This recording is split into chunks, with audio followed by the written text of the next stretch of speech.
세조가 조카를 죽이고 왕위를 빼앗은 그날부터 조선 왕실에는 저주 같은 피해 유산이 시작되었습니다. 세조의 손자 성종은 자신의 왕비를 사약으로 죽였습니다. 그리고 그 왕비의 아들이 바로 연산군입니다. 할아버지는 조카를 죽여 왕이 됐고 아버지는 아내를 죽여 왕좌를 지켰습니다. 그 피해 유산을 고스란히 물려받은 손자는 조선 역사상 가장 잔혹한 왕이 되어 239명을 숙청합니다. 1453년 조선의 왕좌에 피가 묻었습니다. 수양대군이 무력으로 조정을 장악한 것입니다. 역사는 이것을 계유정난이라 부릅니다. 그리고 2년 뒤인 1455년 수양대군은 어린 조카 단종에게 왕위를 넘기도록 압박하고 스스로 왕이 됩니다. 세조의 탄생입니다. 삼촌이 조카의 왕좌를 힘으로 빼앗은 것입니다. 단종은 겨우 12살에 왕이 된 소년이었습니다. 아버지 문종이 일찍 세상을 떠나면서 홀로 왕좌에 앉게 되었지만 어린 왕을 진심으로 지켜줄 울타리는 많지 않았습니다. 삼촌 수양대군은 바로 그 틈을 노렸습니다. 무력으로 조정을 장악하고 핵심 신하들을 제거한 뒤 어린 조카를 압박해 왕위를 넘기게 만들었습니다. 세종대왕의 손자가 세종대왕의 또 다른 아들에게 왕관을 빼앗긴 것입니다. 같은 피를 나눈 가족끼리 벌어진 비극이었습니다. 하지만 세조는 왕이 된 뒤에도 편히 장될 수 없었습니다. 단종이 살아있는 한 언제든 반란의 명분이 될 수 있었기 때문입니다. 실제로 성삼문, 박팽년을 비롯한 충신들이 단종 보기를 꾀하다 발각되어 처형당했습니다. 사육신이라 불리는 이 6명의 충신들은 목숨을 걸고 어린 왕을 되돌리려 했습니다. 세조는 이들을 모두 잔혹하게 처형한 뒤에도 불안을 떨칠 수 없었습니다. 결국 1457년 강원도 영월로 유배 보낸 단종을 사사했습니다. 왕이 내린 죽음이었습니다. 17살의 소년 왕은 외로운 유배지에서 그렇게 세상을 떠났습니다. 여기서 주목해야 할 것이 있습니다. 폭력으로 왕좌를 차지한 왕은 폭력으로 왕좌를 지킬 수밖에 없었다는 것입니다. 반대하는 자는 죽이고 의심되는 자는 미리 제거해야 했습니다. 한번 피를 묻힌 소는 계속 피를 묻혀야 했습니다. 세조가 세운 왕좌는 처음부터 피 위에 세워져 있었습니다. 이것이 바로 세조가 후손에게 물려준 진짜 유산입니다. 왕관이 아니라 저주였습니다. 그로부터 11년 뒤 세조가 세상을 떠났습니다. 왕위는 아들 예종에게 넘어갔습니다. 그런데 예종은 즉위한 지 겨우 14개월 만에 20살의 나이로 갑자기 숨을 거두었습니다. 사인은 지금까지도 명확하지 않습니다. 아버지가 피로 세운 왕좌 위에서 아들은 채 2년도 버티지 못한 것입니다. 마치 왕좌 자체가 앉는 사람을 집어 삼키는 것처럼 보였습니다. 왕위는 다시 한번 예상치 못한 방향으로 흘러갔습니다. 예종의 아들이 아닌 형의 아들, 그러니까 세조의 손자에게 왕관이 넘어갔습니다. 겨우 13살 소년이었습니다. 그가 바로 조선 제9대왕 성종입니다. 할아버지가 피로 세운 왕좌를 이제 어린 손자가 물려받은 것입니다. 그런데 세조의 피가 진짜 무서운 건 손자대에서 터집니다. 그 전에 먼저 아들 성종이 저지른 일을 봐야 합니다. 세조의 손자 성종은 조선의 황금기를 만든 왕이었습니다. 할아버지 세조가 시작한 경국대전을 1485년에 마침내 완성했고 살인파를 등용하여 신하들과 대화하고 소통하는 정치를 펼쳤습니다. 경연을 역대 왕 중 가장 활발하게 열어 학문을 사랑했고 25년이 넘는 치세 동안 조선은 제도와 문물이 완성된 태평성대를 누렸습니다. 성종이라는 이름에서 성은 이룰 성입니다. 제도와 문물을 완성한 왕, 조선이 성종에게 붙인 최고의 칭호였습니다. 그런데 이 찬란한 치세의 뒤편에 아무도 말하지 않는 비밀이 하나 있었습니다. 성종에게는 왕비 윤씨가 있었습니다. 1476년 윤씨는 왕비로 책봉된 그 해에 아들을 낳습니다. 훗날 연산군이 되는 아이였습니다. 왕비가 세자를 낳았으니 왕실은 기뻐해야 했습니다. 하지만 이때부터 궁궐 안에서는 보이지 않는 갈등이 싹트기 시작합니다. 성종은 후궁을 적극적으로 들였습니다. 시어머니 인수대비는 윤 씨가 임신 중일 때 후궁 2명을 동시에 들이게 했습니다. 갓 왕비가 된 젊은 여인에게 이것은 견디기 어려운 일이었습니다. 윤 씨는 질투했고 그 감정을 숨기지 못했습니다.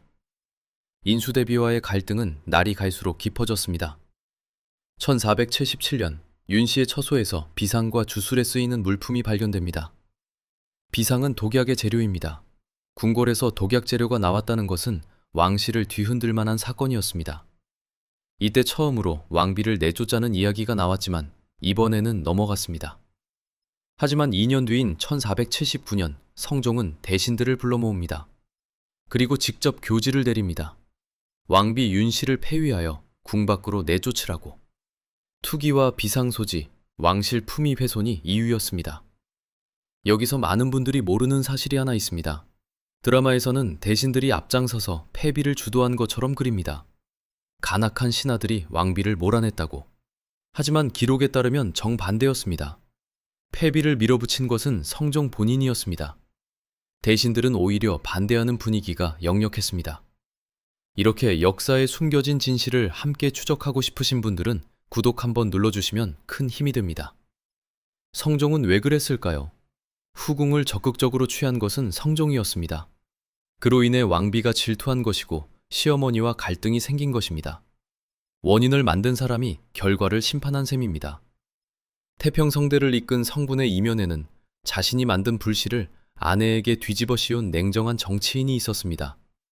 폐위된 윤 씨는 궁궐 밖 사가로 쫓겨났습니다. 왕비에서 하루아침에 평민이 된 것입니다. 6살짜리 아들과도 생이별이었습니다. 하지만 비극은 여기서 끝나지 않았습니다. 상년 뒤인 1482년 8월 16일, 성종은 윤 씨에게 사약을 내립니다. 사약이란 왕이 내리는 독약입니다. 마시면 죽습니다.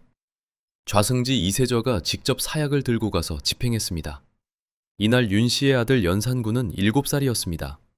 7살짜리 아이는 어머니가 죽은 줄도 몰랐습니다. 궁궐의 그 누구도 이 아이에게 진실을 말해주지 않았습니다. 연산군은 3번째 왕비인 정현왕후를 친어머니로 알고 자랐습니다.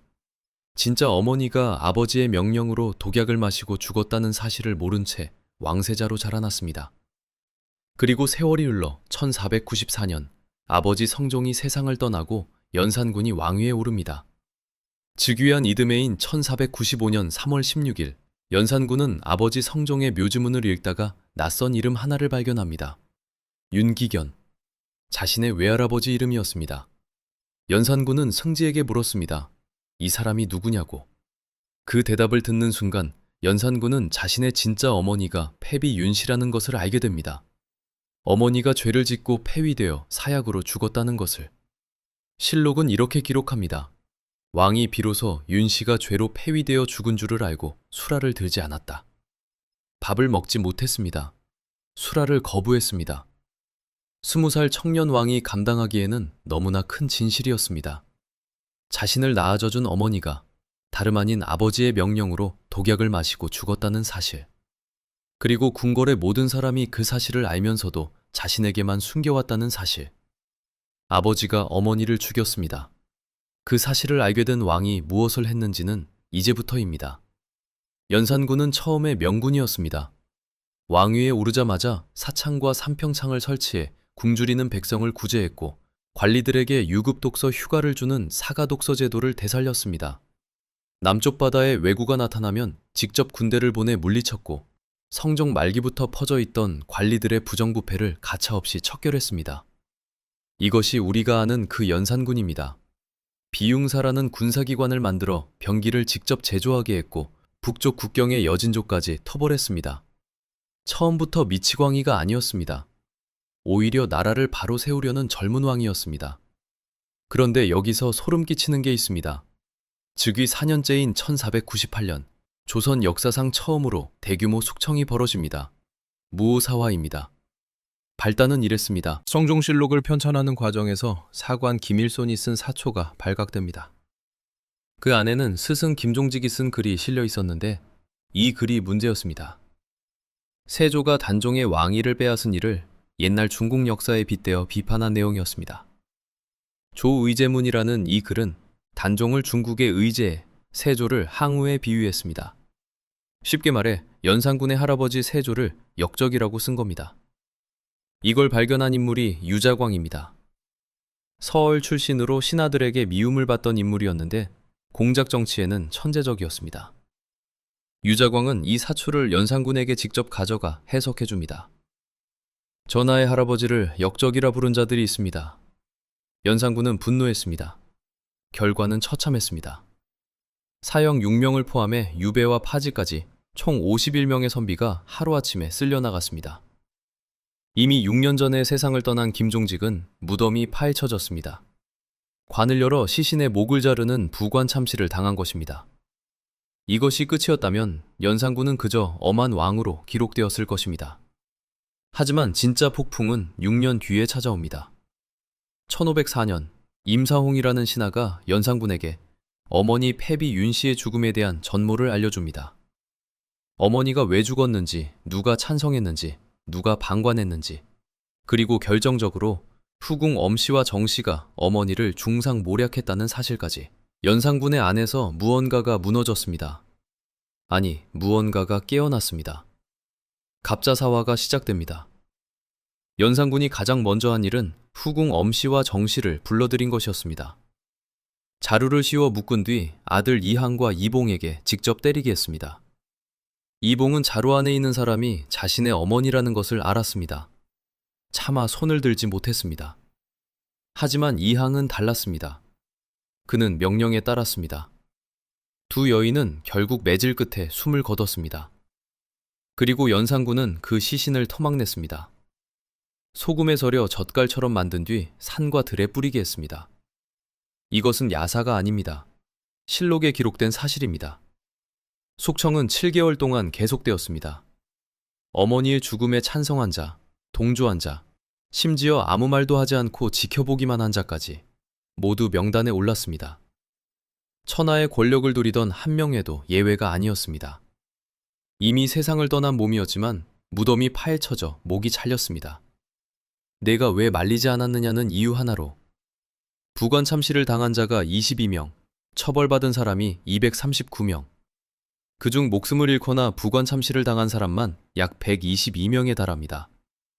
이 명령을 받은 신하의 입장을 생각해 보십시오. 무덤을 파라는 명령, 시신의 목을 자르라는 명령, 소금에 절이라는 명령. 거부하면 자신이 다음 명단에 오릅니다. 명령을 내리는 왕도 무섭지만 그 명령을 실행해야만 살 수 있는 사람들의 공포는 상상을 넘어섭니다. 조선의 조정은 숨을 쉬는 것조차 두려운 곳이 되었습니다. 그런데 여기서 한 가지 질문을 던져야 합니다. 이것이 단순한 복수였을까요? 어머니를 잃은 아들의 감정적인 분노였을까요? 기록을 자세히 살펴보면 다른 그림이 보입니다.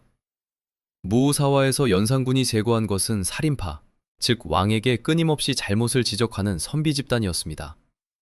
갑자사화에서 제거한 것은 훈구파, 즉 왕보다 더 큰 권력을 가진 원로 대신들이었습니다. 어머니의 복수라는 명분 아래 연산군은 자신에게 반대하는 세력을 체계적으로 제거해 나간 겁니다. 역사학자 김범은 이렇게 분석합니다. 연산군의 궁극적 목표는 전제적 왕권의 구축이었다고. 감정적 복수가 아니라 단계적인 왕권 강화 전략이었다는 것입니다.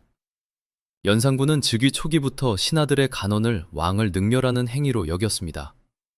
아버지 성종이 신하들과 대화하며 나라를 다스린 것과는 정반대의 태도였습니다. 빈민을 구제하고 왜구를 물리치던 젊은 왕이 시신을 소금에 절여 뿌리는 괴물이 되기까지. 그 사이에는 할아버지가 남긴 피해 왕자와 아버지가 숨긴 어머니의 죽음이 있었습니다. 연산군은 복수를 했습니다. 동시에 그 복수를 왕권 강화에 이용할 줄 아는 냉철함도 가지고 있었습니다. 이것이 연산군이라는 인물이 단순한 미치광이가 아닌 진짜 무서운 이유입니다. 하지만 여기서 끝이 아닙니다. 괴물이 된 왕은 이제 나라 전체를 삼키기 시작합니다. 1504년 7월 연산군은 한글을 금지합니다. 누군가 한글로 된 익명 벽보를 붙여 왕을 비판했기 때문입니다. 7월 20일 언문의 교습과 학습 사용이 전면 금지되었고 이틀 뒤에는 한글을 사용한 자는 차명에 처하고 이를 알고도 고발하지 않은 자에게는 곤장 100대를 내렸습니다. 세종이 백성을 위해 만든 문자를 손자의 손자가 금지한 것입니다. 내시들의 목에는 신원패가 걸렸습니다. 입은 재앙의 문이다. 혀는 몸을 자르는 칼이다. 궁 안에서 말 한마디 잘못하면 목이 날아가는 시대였습니다. 공포만으로는 부족했습니다. 연산군은 쾌락에도 끝이 없었습니다. 전국에서 미모와 재주가 뛰어난 기생을 뽑아 흥청이라 불렀고 그 수가 300명에 달했습니다.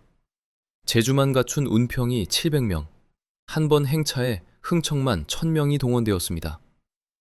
1505년에는 채홍사를 전국 팔도에 파견해 민영과 준마를 징발했습니다. 흥청이 나라를 망하게 했다는 뜻에서 생겨난 말이 바로 흥청망청입니다. 성균관은 왕의 놀이터로 전락했고 경복궁 앞에서는 수천 개의 횃불을 밝힌 연회가 벌어졌습니다. 세금은 강제로 인상되었고 백성의 삶은 피폐해졌습니다. 1506년 음력 9월 2일 박원종, 성희안, 유순정이 거사를 일으킵니다. 조선 최초의 반정입니다. 훈련원에서 무사를 규합하고 왕의 측근 신수군과 임사홍을 제거한 뒤 경복궁에 진입해 옥새를 확보했습니다. 하룻밤이면 충분했습니다. 12년간 조선을 공포로 지배한 왕이 단 하룻밤 만에 왕좌에서 끌려 내려온 것입니다. 여기에 한 가지 아이러니가 있습니다. 무우사화를 설계한 장본인 유자광이 이 반정에도 참여했다는 사실입니다. 권력의 바람개비는 언제나 바람 부는 쪽으로 돌아갑니다. 폐위된 연산군은 강화도 교동도로 유배됩니다. 정현왕후가 반정을 승인함으로써 그는 더 이상 왕이 아니었습니다. 2개월 뒤인 음력 11월 6일 연산군은 역질로 사망합니다. 한국식 나이 31세였습니다. 그런데 이 죽음에는 석연치 않은 부분이 있습니다. 역질은 여름과 가을에 유행하는 전염병입니다. 한겨울인 음력 11월에 발병한 것도 이상하지만 곁에 있던 나인과 군관 중 단 한 명도 감염되지 않았습니다. 과연 자연사였을까요? 기록은 역질이라 적었지만 진실은 교동도의 차가운 바람 속에 묻혔습니다. 조선은 그에게 왕의 칭호를 주지 않았습니다. 실록 대신 일기로, 능 대신 묘로, 왕 대신 군으로 기록했습니다. 연산군, 그것이 조선이 이 31세의 패왕에게 남긴 마지막 이름입니다. 세조는 조카의 피로 왕자를 세웠습니다. 권력을 빼앗기 위해 어린 단종을 폐위하고 끝내 죽음으로 내몰았습니다. 그렇게 세워진 왕자는 처음부터 피 위에 놓여 있었습니다. 그 왕자를 물려받은 성종은 아내의 피로 왕자를 지켰습니다. 후궁을 들이고 갈등을 만든 것은 자신이면서 그 결과를 심판한 것도 자신이었습니다. 7살 아들에게는 어머니의 죽음조차 알리지 않았습니다. 그리고 그 아들 연산군은 239명의 피로 왕자를 물들였습니다. 무덤을 파헤쳐 시신의 목을 자르고 뼈를 가루로 만들어 바람에 날렸습니다. 한글을 쓰는 자를 차명에 처하고 1000명의 기생을 동원해 나라의 재정을 바닥냈습니다. 세조에서 성종으로, 성종에서 연산군으로 3대에 걸쳐 이어진 피의 유산이었습니다. 할아버지가 폭력으로 잡은 권력은 아버지에게 폭력으로 지켜야 한다는 교훈을 남겼고 그 교훈은 손자에게 가장 잔혹한 형태로 되돌아왔습니다. 연산군은 혼자 태어난 폭군이 아니었습니다. 세조가 심은 씨앗을 성종이 키웠고 그 열매를 연산군이 거두었을 뿐입니다. 괴물을 만든 것은 괴물이 아니라 그 이전 세대의 선택이었습니다. 만 30살, 유배지 교동도에서 홀로 죽어간 젊은 왕. 그에게 조선은 왕이라는 칭호 대신 군이라는 이름을 남겼습니다. 기록에서조차 지워진 왕. 하지만 역사는 기억합니다. 연산군이라는 이름 뒤에 그를 만든 자들이 있었다는 것을. 이 피의 유산은 과연 여기서 끝났을까요?